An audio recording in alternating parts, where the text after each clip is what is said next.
how are you? Thanks for coming in today. Hi Emily, I'm good, thanks. Thank you for taking the time out to meet me for the interview. No problem at all. So, I've checked your qualifications already and it all seems good and ready to go.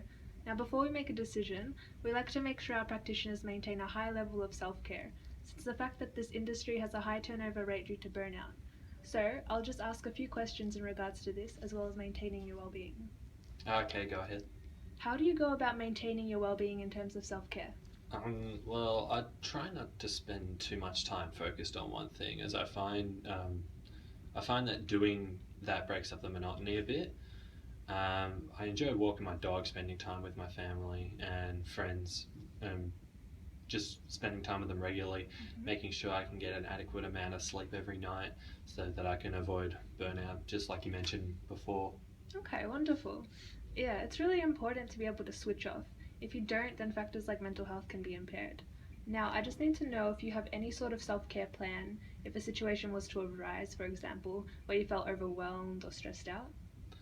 Um, I would try to take some time out for myself, doing something that I enjoy.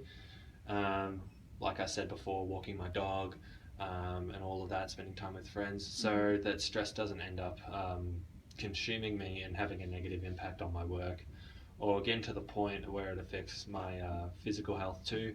But if the circumstances were to get that bad, I would definitely seek help from a professional, whether that be seeing a counsellor, psychiatrist, or just getting a massage to help me relax. That's fantastic.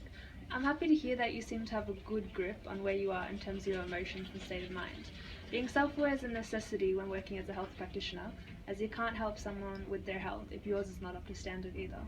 That includes things such as being aware of your strengths, talents, qualities, as well as your personal values.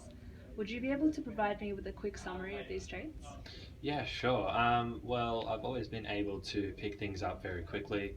I'm a fast learner, and I'm always open to feedback and constructive criticism, as I find it a great way of learning how to work. How to work on any weaknesses I may have, Yeah.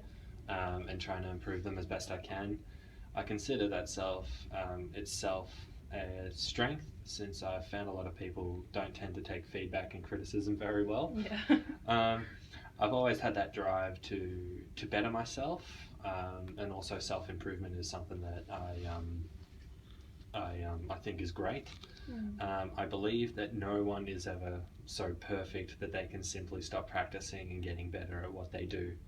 Yeah. Working as a practitioner, it's important to utilize these skills in mindfulness. How would you go about practicing mindfulness on a daily basis or just in general? Well, this is an interesting question because it definitely differs for everybody. No one's really the same person, but I like to think long term, but not too much to the point where it gets to the point of stressing me out. So I use mindfulness exercise such as deep breaths to gain composure, and also, as I mentioned before, just going for walks and just getting exercise. Yeah. Um, then I realise what needs to be done in that current situation and tackle it in a stress-free frame of mind. Yeah, okay. I think that's a really good way of dealing with stressful situations. And as you said, gaining composure is very important. Now, because you'll be working one on one with clients every day, it's good to have a firm understanding of interpersonal skills and avoid any awkward moments or confrontations, as well as being able to understand and get the required outcome that the client's requesting and develop good rapport with them too. So, how do you think you'd go about doing that?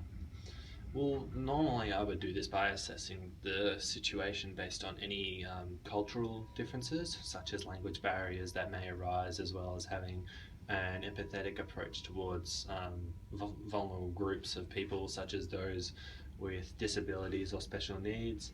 An example of this is I try not to be condescending or patronising toward in any actions of my voice, but in general, I just try to be polite and be an active listener, and to make sure that all of my clients have full confidence in my approach and abilities. I completely agree with that approach. You know, if your clients don't have confidence with you, let alone your abilities, then you won't get very far, will you? Yeah, exactly. Yeah. Well, thanks again for coming in. It was lovely to meet you, Scott, and I wish you the best of luck with getting the position. I'll be in touch. Yeah, thank you, Emily. It was good meeting you too. I look forward to hearing from you. Okay. Okay, Bye. bye.